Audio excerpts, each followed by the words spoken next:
Courage courage தான் எல்லாத்துக்குமே ஒரு பேஸ். கரேஜ் தான் எல்லாத்துக்குமே ஒரு பவர். அப்படிப்பட்ட அந்த பவர் எதிலிருந்து ஆரம்பிக்கிறது தெரியுமா? நம்மள அண்டர் எஸ்டிமேட் பண்ற நேரத்துல, நம்மள ஒரு ஏளனமா பார்க்கிற நேரத்துல, நம்ம யாருன்னு ப்ரூவ் பண்ணி காட்டணும்னு ஒண்ணு தோணும். நம்ம யாருன்னு காட்டணும்னு ஒரு உத்வேகம் ஒண்ணு வரும். அப்படி ப்ரூவ் பண்ற அந்த பாயிண்ட் எதுல இருந்து ஸ்டார்ட் ஆகுது தெரியுமா? எந்த விஷயத்துல நம்மள கிண்டலும் கேலியுமா பேசுறாங்களோ அதே விஷயத்தை வச்சு நம்ம அது ஒரு பாசிட்டிவா மாத்துறதுன்னு ஒண்ணு இருக்குல்ல, அதே விஷயத்தை வச்சு நம்ம அது ஒரு ஃபயரா மாத்துறதுன்னு ஒன்று இருக்குல்ல, அங்கிருந்து தான் அந்த பவரே ஸ்டார்ட் ஆகும். அப்படிப்பட்ட அந்த உண்மையான அந்த பவரை சொல்ற அந்த பாயிண்ட்ல இருந்து ஆரம்பிக்கலாமா? ஏ விஜய், வீட்டை விட்டு வெளியே வா. ஏ விஜய், பணியூர் விட்டு வெளியே வா அப்படின்னு சொல்றவங்களுக்கு என் வீடு எதுன்னு தெரியுமா? முதல்ல என் வீடு எங்க இருக்குனாவது தெரியுமா? என சீண்டி பார்க்கறதா நினைச்சு கிண்டலும் கேலியுமா பேசுறவங்களுக்கு நான் சொல்றேன், இந்த தமிழ்நாடுன்னு சொல்றாங்களே, அது மத்தவங்களுக்கு வேணா ஸ்டேட்டா இருக்கலாம். ஆனா என்ன பொறுத்த வரைக்கும் என் தாய் நாடான தமிழ்நாடு தான் என் வீடு.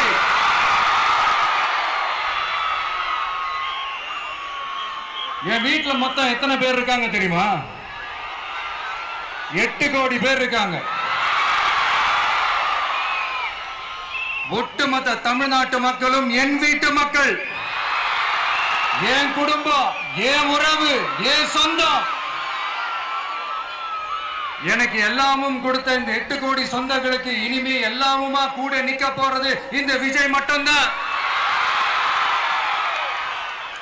தமிழ்நாட்டோட முதல் படை வீரனா, தமிழ்நாட்டோட முதல் பாதுகாவலனா அவங்க கூடவே நிக்கணும்ன்றதுதான் என்னுடைய குறிக்கோள். இன்னைக்கு இந்த விஜய், உங்க விஜய்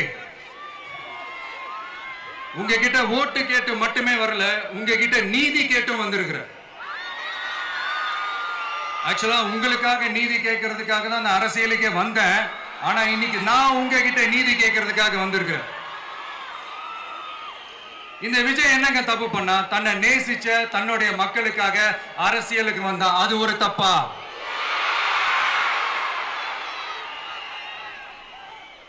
எல்லாத்தையும் ஒதுக்கி தள்ளிட்டு மக்களுக்காக மட்டுமே வந்த அது ஒரு தப்பா?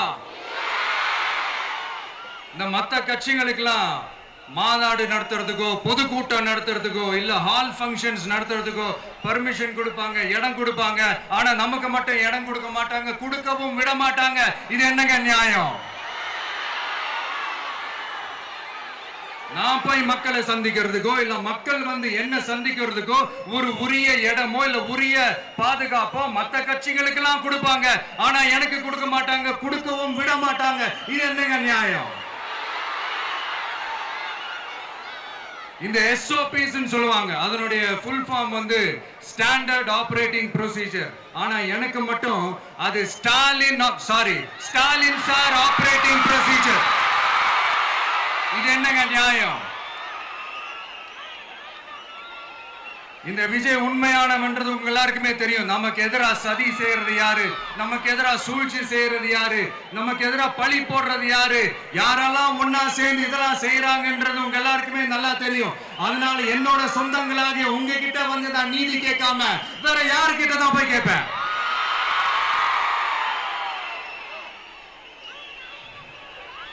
செல்ஃபே எடுக்காத ஒரு கூட்டணி கணக்கு, செல்ஃபே எடுக்காத ஒரு அறத பழைய அரித்மேட்டிக் கணக்கு, இதெல்லாம் வேலைக்கே ஆகாது. ஆணித்தரமா அடிச்சு சொல்றேன். அப்புறம் இந்த காசு கொடுத்து ஓட்டு வாங்கிடலாம்னு கனவு காண்றாங்கல்ல, அதுவும் இந்த விஜய் வந்ததுக்கு அப்புறம் நடக்கவே நடக்காது. வண்டி வண்டியா கொண்டாந்து கூட்டுவாங்க. 1000, 2000, 3000, 4000, 5000. சாமி மேல சத்தியெல்லாம் வாங்குவாங்க. அப்படிதான் இத்தனை வருஷமா உங்களை ஏமாத்தி இருக்கிறாங்க. வாங்கிக்கங்க, சந்தோஷமா வாங்கிக்கங்க. எல்லாம் உங்க பணம் தான். வாங்கிக்கிட்டு அவங்க காதிலேயே விசில ஊதி அனுப்புங்க. எப்படி? அவங்க செவிலே விசில ஊதி அனுப்புங்க.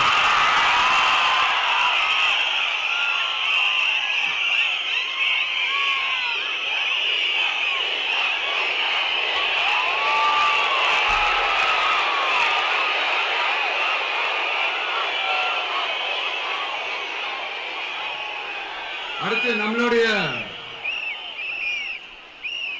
ஜென்சி அடுத்த இளம் தலைமுறையினருக்கும் நான் சொல்லணும்னு நினைக்கிறேன். இந்த பணத்தை கொடுத்து ஏமாத்தி ஓட்டு வாங்குற அந்த கலாச்சாரம் ஒழியணும். பணத்தை கொடுத்து ஏமாத்தினா ஏமாறுவீங்க. உங்களை தான் கேட்கிறேன், பணத்தை கொடுத்து ஏமாத்தினா ஏமாறுவீங்க? எல்லாரும் கொஞ்சம் கை இப்படி வைங்களேன் எனக்காக. நான் சொல்றதை கொஞ்சம் ரிப்பீட் பண்ணுங்க. எங்க ஓட்டு எங்க உரிமை. எங்களை யாரும் விலைக்கு வாங்க முடியாது. எங்கள் ஓட்டு விசில் சின்னத்துக்கு தான். வேற யாரையும் நம்பி ஏமாற மாட்டோம். தேங்க்யூ. கேட்டுச்சா சார்? இனிமே நீங்க கொள்ளையடிச்சு வச்சிருக்கிற பணம் எல்லாம் வேஸ்டா போகுது. குப்பையில தான் தூக்கி போடணும். உங்களுடைய இந்த ஊழல் ஆட்சியும் மக்கள் குப்பையில தான் தூக்கி போட போறாங்க. அடுத்து ஒவ்வொரு வீட்டில் இருக்கிற என்னுடைய குட்டி நண்பா நண்பீஸுக்கும் நான் சொல்லணும்னு நினைக்கிறேன். வீட்டில் டிவியில உட்கார்ந்து இந்த பிரச்சார மீட்டிங் எல்லாம் பார்த்துட்டு இருப்பீங்க. உங்களையும் உங்களுடைய ஃபியூச்சரையும் மைண்ட்ல வச்சுக்கிட்டு தான் நாம அரசியலுக்கே வந்திருக்கிறோம். அதனால எனக்காக நீங்க ஒண்ணு செய்யணும். தொடர்ந்து செஞ்சுக்கிட்டு தான் இருக்கிறீங்க. நான் நிறைய கியூட்டான வீடியோஸ்லாம் நான் பார்க்கிறேன். லைக் உங்க அம்மா அப்பா கிட்ட மைக்க நீட்டி யாருக்கு ஓட்டு போடுவீங்கன்னு கேட்டா பின்னாடி இருந்த அந்த பையன், அம்மா விஜய்னு சொல்லுமா, அப்பா விஜய்னு சொல்லுப்பா அப்படின்னு நிறைய அந்த கியூட்டான வீடியோஸ்லாம் பார்க்கிறேன். அதை தொடர்ந்து தயவு செஞ்சு அதை தொடர்ந்து கண்டினியூ பண்ணுங்க. உங்க வீட்டில் இருக்கிற உங்களுடைய அப்பா அம்மா தாத்தா பாட்டி பெரியப்பா பெரியப்பா சித்தி சித்தப்பா அத்தை மாமா ஓட்டு போடுற வயசுல இருக்கிற அண்ணன் அக்கா எல்லாரையும் விசில் சின்னத்துக்கு ஓட்டு போட சொல்லுங்க. விசில் சின்னத்துக்கு ஓட்டு போட வைங்க.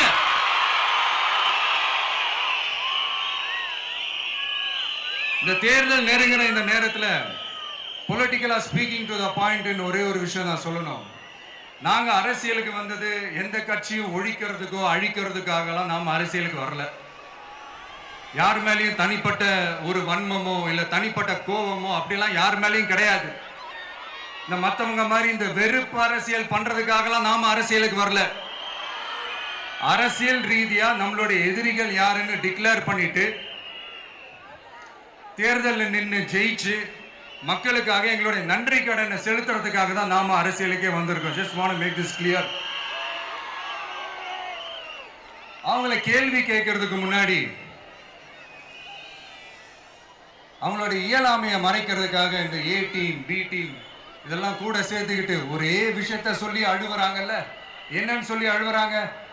அனுபவம் இல்லாதவங்களால எப்படி ஆட்சி அதிகாரத்தை செய்ய முடியும் அப்படின்னு ஒரே விஷயத்த சொல்லி அழுவுறாங்கல்ல. அந்த அழுகைக்கு நாம ஒரு பதிலடி கொடுக்கணும்ல.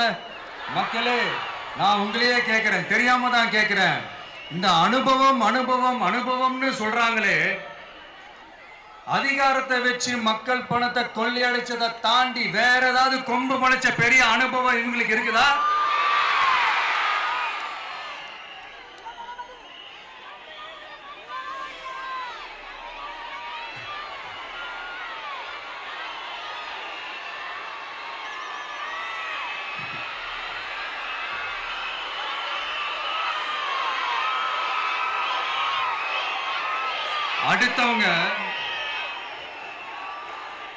அடுத்தவங்க ஆரம்பிச்ச அரசியல் கட்சியில, அடுத்தவங்களுடைய அட்ரஸ்ல அரசியல்வாதிகளா இருந்துட்டு இருக்கிற இவங்க எல்லாருக்கும் ஒரு சவால். என்ன மாதிரி தனியா, என்ன மாதிரி சொந்தமா ஒரு கட்சி ஆரம்பிச்சு 1% அட்லீஸ்ட் 1% வாக்கு வாங்கி காட்டுற அந்த தில் இருக்குதா, திராணி இருக்குதா?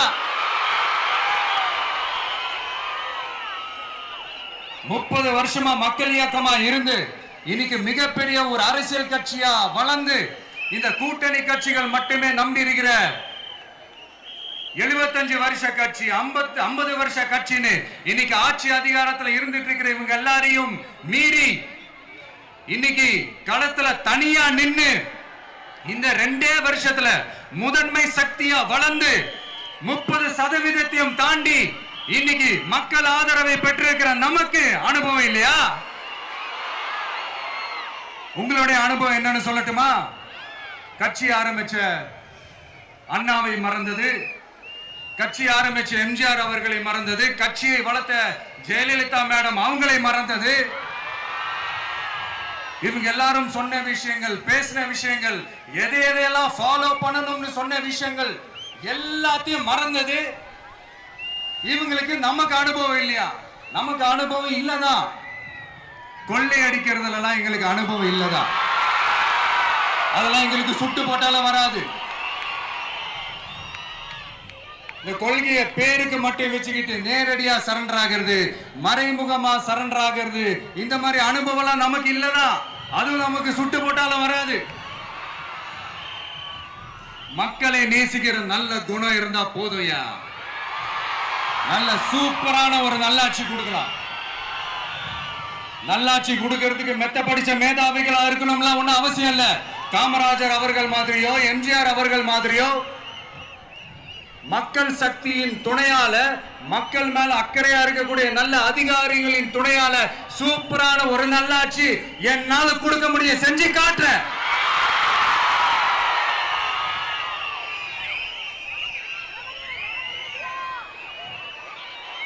நாலரை வருஷம் ஆச்சு, 4.25 வருஷத்துக்கு மேல ஆகுது. இப்போ ஒவ்வொரு வீட்டு கதவையா தட்டி உங்கள் கனவுகளை சொல்லுங்கள், உங்கள் கனவுகளை சொல்லுங்கள், நாங்கள் அதை நிறைவேற்றி காட்டுறோம். இல்ல, ஸ்டாலின் சாருக்கு மக்கள் சார்பா ஒரு கேள்வி. மக்களுடைய கனவு என்னன்னு உங்களுக்கு தெரியுமா சார்? அது சரி, அவங்க என்ன நினைக்கிறாங்கன்னு உங்களுக்கு தெரியாது, அதுக்கப்புறம் எப்படி அவங்க கனவுகளை பத்தி உங்களுக்கு தெரியும். மக்களோட கனவு என்னன்னு நான் சொல்லட்டுமா சார்? 2019, 2021, 2024 இந்த 3 தேர்தலையும் மக்கள் உங்களுக்கு வாக்களிச்சதுக்கு காரணம் நீங்க மக்களுக்கு ஏதாவது நல்லது செய்வீங்கன்னு நம்பிதான். ஆனா நீங்க மக்களுக்கு கொடுத்த பரிசு மக்களுக்கு பாதுகாப்பே இல்லாத மக்கள் விரோத ஆட்சி. அந்த மக்கள் விரோத ஆட்சியை அகற்றிட்டு அந்த இடத்தில் தமிழக வெற்றி கழகத்தை ஆட்சி பீடத்தில் அமைக்கணும் அப்படின்றதுதான் மக்களுடைய ஒரே கனவு. இந்த மக்கள் விரோத திமுக அரசை நிலைக்க கூடாது அப்படின்றதுதான் மக்களுடைய ஒரே கனவு. 100% தூய சக்தி டிவிக்கு ஆட்சி அமைக்கும். அதுல உங்களுடைய கனவுகள், உங்களுடைய ட்ரீம்ஸ் எல்லாமே ஃபுல்ஃபில் ஆகும், நிஜமாகும்.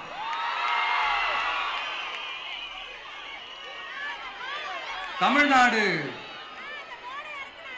எப்பவுமே டெல்லிக்கு அவுட் ஆஃப் கண்ட்ரோல் அப்படின்ட்டு ஸ்டாலின் சார் அடிக்கடி சொல்லுவாங்க. ஸ்டாலின் சார் எதெல்லாம் அவுட் ஆஃப் கண்ட்ரோல் இப்ப நான் கொஞ்சம் சொல்லட்டுமா? முதல்ல சட்டம் ஒழுங்கெல்லாம் அவுட் ஆஃப் கண்ட்ரோல், பெண்கள் பாதுகாப்புல அவுட் ஆஃப் கண்ட்ரோல், இளைஞர்கள் வேலை வாய்ப்புல அவுட் ஆஃப் கண்ட்ரோல், மொத்தத்தில் அவரோட ஆட்சியே ஒரு அவுட் ஆஃப் கண்ட்ரோல். இந்த வருஷம் பிகினிங்ல சட்டசபையில பேசும்போது சொல்றாங்க, மக்கள் எல்லாரும் ரொம்ப மகிழ்ச்சியா இருக்கிறாங்க, அதனால நானும் ரொம்ப மகிழ்ச்சியா இருக்கிறேன் அப்படின்னு. மக்கள் சந்தோஷமா இருக்கிறத பார்க்கறது கூட ஒரு சந்தோஷம் தான் சார், அது யாரும் இல்லைன்னு சொல்லல. அப்படி உண்மையிலேயே மக்கள் உண்மையிலேயே சந்தோஷமா இருக்கிறாங்க அப்படின்னா ஏன் சார் விவசாயிகள் போராட்டம் நடக்குது? ஏன் சார் மீனவர்கள் போராட்டம் நடக்குது? ஏன் தொழிலாளர்கள் போராட்டம் நடக்குது? தூய்மை பணியாளர்கள் போராட்டம் ஏன் நடக்குது? அங்கன்வாடி ஊழியர்கள் போராட்டம், செவிலியர்கள் போராட்டம், மருத்துவர்கள் போராட்டம், மாற்றுத்திறனாளிகள் போராட்டம், அரசு ஊழியர்கள் போராட்டம், ஆசிரியர்கள் போராட்டம், இடைநிலை ஆசிரியர்கள் போராட்டம், பகுதி நேர ஆசிரியர்கள் போராட்டம். இதெல்லாம் உங்க ஆட்சியில மக்கள் மகிழ்ச்சியா இருக்காங்கன்றதுக்காக நடக்கிற போராட்டமா சார்? எனக்கு தெரிஞ்சு மக்கள் சந்தோஷமா இருக்கிறாங்கன்னா பொங்கல் வச்சு கொண்டாடுவாங்கன்னு கேள்விப்பட்டிருக்கிறேன். உங்க ஆட்சியில தான் போராட்டம் நடத்தி அவங்களுடைய மகிழ்ச்சியை வெளிப்படுத்துறாங்கன்னு நினைக்கிறேன். இன்னும் தீரவே தீராத பிரச்சனைகள்னா இருக்கிற இடம் பிரச்சனை, பார்க்கிற வேலை பிரச்சனை, பண்ற தொழில் பிரச்சனை, விலைவாசி பிரச்சனை, தண்ணி பிரச்சனை, பஸ் வசதி இல்லைன்ற பிரச்சனை, ரோடு சரி இல்லைன்ற பிரச்சனை, ஆஸ்பத்திரி சரியா இல்லைன்ற பிரச்சனை. இப்படி எல்லாம் ஒரு அடிப்படை விஷயங்களே பிரச்சனையா இருந்தா அப்போ ஆளுங்கட்சின்னு ஒண்ணு எதுக்குதான் இருக்கிறாங்க அப்படின்னு தானே மனசுல தோணும் மக்களுக்கு. ஆட்சிக்கு வர்றதுக்கு முன்னாடி தான் பொய்யா அடிச்சு விட்டீங்க. இப்ப ஆட்சியை விட்டு போகும்போது கூட பொய்யா பேசுறீங்களே சார், என்ன சார் இது? மாத்தி மாத்தி பேசுறதுல நீங்க வேற லெவல் தான் சார். ஆட்சிக்கு வந்த அடுத்த வருஷமே 2022ல 70% வாக்குறுதிகளை நிறைவேற்றிட்டோம்னு சொன்னாங்க. அப்புறம் போன வருஷம் 90% வாக்குறுதிகளை நிறைவேற்றிட்டோம்னு சொன்னாங்க. அப்புறம் இந்த வருஷம் 505 வாக்குறுதிகளை 404 வாக்குறுதிகளை நிறைவேற்றிட்டோம். கிட்டத்தட்ட ஒரு 80% வாக்குறுதிகளை நிறைவேற்றிட்டோம்னு சொன்னாங்க. முதல்ல 70, அப்புறம் 90, அப்புறம் 80. இன்னும் தேர்தல் நெருங்க அது 60, 50, 40, 30, 20ல போய் நிற்கும்னு நினைக்கிறேன். அதையும் அவரே அறிவிப்பாரா என்னமோ எனக்கு தெரியல. முதல்வர் ஸ்டைல்லையே சொல்லணும்னா, பொய்யிலேயே பிறந்து பொய்யிலேயே வளர்ந்த புலவர் பெருமானே, கொஞ்சம் அத திருத்தி சொல்றேன், புலுகர் பெருமானே. அது இன்னும் பொருத்தமா இருக்கும். அவருடைய அண்ட புழுகு, ஆகாச புழுகு என்ன தெரியுமா? பெண்களுக்கு பாதுகாப்பு தமிழ்நாட்டில் எங்க போனாலும் கொட்டி கிடக்குதான். அப்படி அது உண்மைனா அண்ணா யூனிவர்சிட்டி அந்த பொண்ணுக்கு ஏன் சார் அப்படி ஒரு கொடுமை நடந்துச்சு? கோவை கல்லூரி பெண்ணுக்கு ஏன் சார் அப்படி ஒரு கொடுமை நடந்துச்சு? பெண் குழந்தைகள் பாதிக்கப்படுறதா கிட்டத்தட்ட 1000க்கும் மேலான போக்சோ கேசுகள் ஏன் சார் பதிவானுச்சு? போதைப் பொருள் கலாச்சாரம் கண்ட்ரோலே இல்லாம அது பாட்டுக்கு தாறுமாற எங்கேயோ போய்கிட்டு இருக்கு. வயலன்ஸ் எல்லாம் தலைவிரிச்சு ஆடுது. அதுக்கு ஒரு ரீசெண்ட் எக்ஸாம்பிள் அந்த ரயில்வே ஸ்டேஷன்ல அந்த சிறுவர்கள் எல்லாரும் சேர்ந்து செஞ்ச அந்த சம்பவம். சட்டம் ஒழுங்கு சரியா இருந்தா ஏன் சார் இப்படி எல்லாம் நடக்குது? சட்டம் ஒழுங்கு சரியா இருக்கணும்னா முதல்ல தமிழ்நாட்டுக்கு ஒரு டிஜிபி வேணும் சார். எங்க சார் போனார் அவரு? எங்க அவரு? சும்மா இந்த ஆக்டிங் ஆபீசரை வச்சுக்கிட்டு அரசாங்கத்தை நடத்துனீங்கன்னா இப்படிதான் சட்டம் ஒழுங்கு சந்தி சிரிக்கும். முதல்ல தமிழ்நாட்டுக்கு ஒரு டிஜிபியை போடுங்க சார். அதுக்கப்புறமாச்சும் சட்டம் ஒழுங்கு சரியாகுதான்னு பார்ப்போம். சரிப்பா, கேள்வியா கேட்கிறிய, நீ வந்தா என்ன செய்வ அதானே கேட்கறீங்க. கரெக்ட், கேட்கணும். மக்களோட அடிப்படை தேவைகளை தீர்க்கிறது தான் நம்மளுடைய ஃபர்ஸ்ட் வேலையே. அதை தீர்க்கிறதுக்கான அந்த தேடி போறது, அதோட சொல்யூஷனை தேடி போறது தான் நம்மளுடைய ஃபர்ஸ்ட் அஜெண்டாவே. கொஞ்சம் வெயிட் பண்ணுங்க, தேர்தல் அறிக்கை ரெடி ஆயிட்டு இருக்கு. தெளிவான ஒரு தேர்தல் அறிக்கையாவது வரும். என்ன நம்புற உங்களை நான் டிசப்பாயிண்ட் பண்ணவே மாட்டேன்.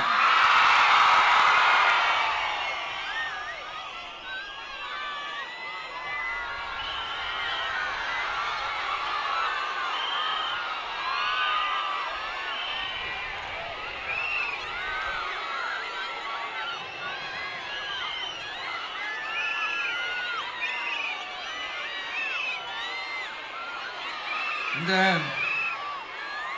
சும்மா ஆட்சிக்கு வரணும்ன்றதுக்காக இந்த நடைமுறைக்கு சாத்தியமே இல்லாத இந்த மாதிரி விஷயங்கள் எல்லாம், வாக்குறுதிகளை நான் என்னைக்குமே கொடுக்கவே மாட்டேன்.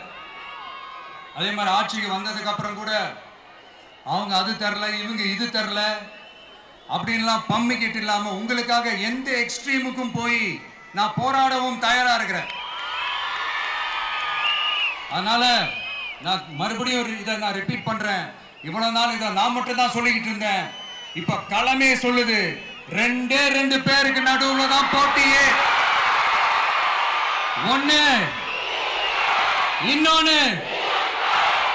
ஒண்ணு தூய சக்தி டிவிக்கு, இன்னொன்னு தீய சக்தி டிஎம்கே.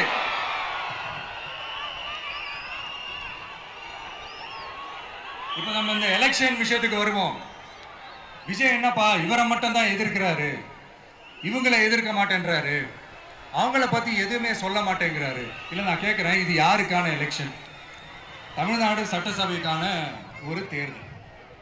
இப்ப இங்க யார் ஆட்சியில் இருக்கிறா? யாரு பொய்யா வாக்குறுதிகளை கொடுத்து மக்களை ஏமாத்துறது? யாரு மக்கள் விரோத ஆட்சியை நடத்துறது? அப்ப இங்க யாரை அகற்றணும்? இந்த மக்கள் விரோத திமுக அரசை அகற்றணும்னா நம்ம யாரை எதிர்க்கணும்? எதுக்கு தேவையில்லாம பல முறை மக்கள் ஆல்ரெடி டிலீட் பண்ணவங்களை எதுக்கு நம்மளுடைய கான்சென்ட்ரேஷன், நம்மளுடைய டார்கெட் திமுகன்றப்போ டார்க்னஸ் குள்ள எதுக்கு கல்லெறியணும்? இங்க மக்களை விரும்புற விஜய் வேணுமா, இல்ல மக்கள் விரோத ஆட்சி நடத்துற ஸ்டாலின் சார் வேணுமா? அவ்வளவுதான் இந்த தேர்தலே. இதுக்கு நடுவுல வேற யாருமே கிடையாது. புரியுதுங்களா உங்களுக்கு? என் நெஞ்சில் குடியிருக்கும் சேலம் மக்களே,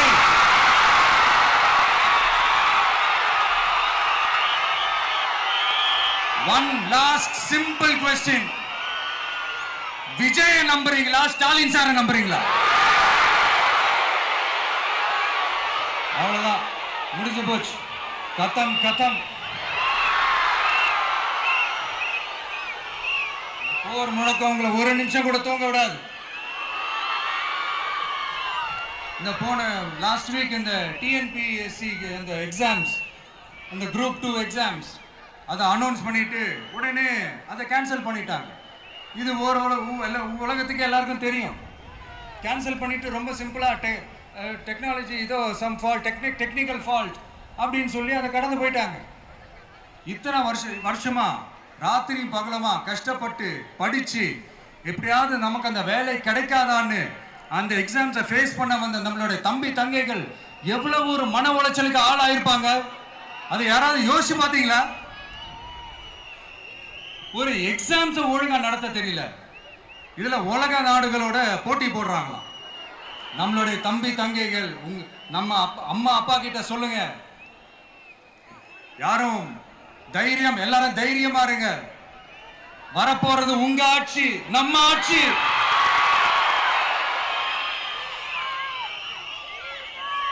அதனால இந்த மாதிரிலாம் எதுவும் நடக்காம சமூக நீதிக்கான ஒரு நல்ல ஆட்சியை அமைப்போம்.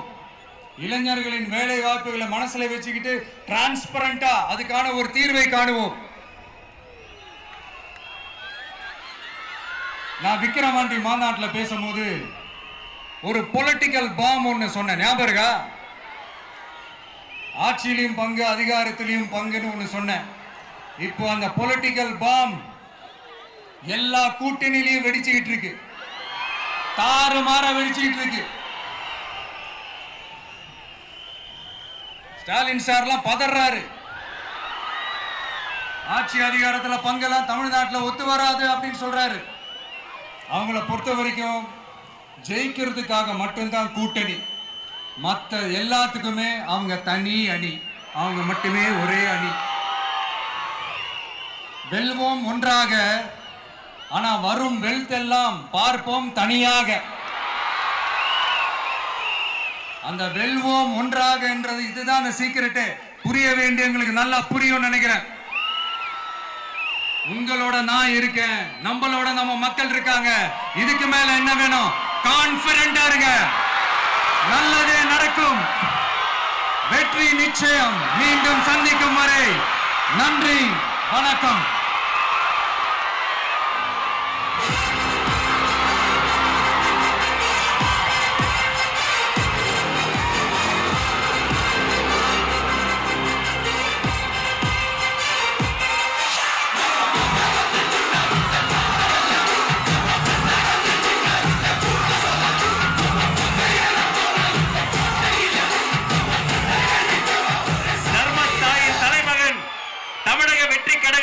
தலைவர் வெற்றி தலைவர் அவர்களுக்கு சேலம் கழக மாவட்ட செயலாளர்கள் உங்கள் சார்பில் நிறைவு பரிசு வழங்க மேடைக்கு வருகிறார்கள்.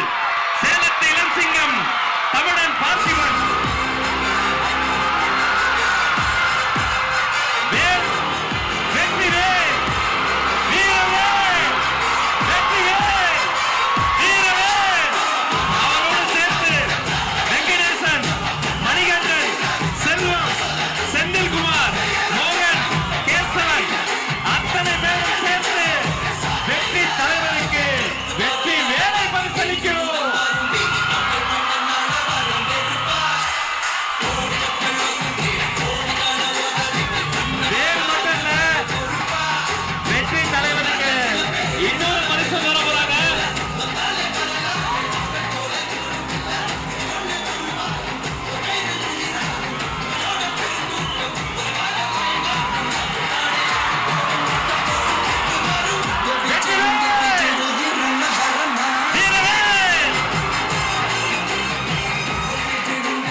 தலைவரையும் என் கழக தலைவரையும் காப்பாற்றுவதற்காக இந்த வீரமே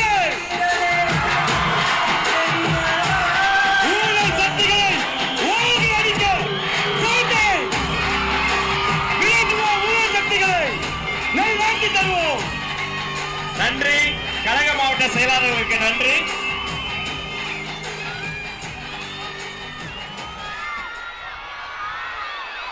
மாவட்ட செயலாளர்களுக்கு நன்றி. தமிழக வெற்றி கழகத்தின் கொள்கை பொதுச் செயலாளர் டாக்டர் கேஜி அருண்ராஜ் ஐஆர்எஸ் அவர்கள் மாங்கனி மாநகரில் வெற்றி செங்கோலை பரிசாக தருகிறார்.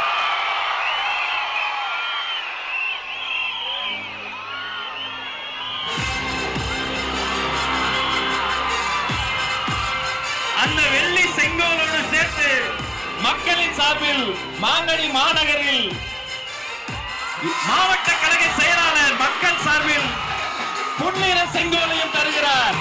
இரட்டை செங்கோல், இரட்டை போர் யானை போல் இரட்டை செங்கோல்.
தோழர்களுக்காக அவர்கள் தொழுகை செய்வதற்கான அரங்கமும் ஏற்பாடு செய்யப்பட்டிருக்கிறது. இத்தனை நேரம் பொறுமை காத்து எங்களோடு இணைந்திருந்த அத்தனை சொந்தங்களுக்கும் நன்றி. நன்றி. வெற்றி. வணக்கம்.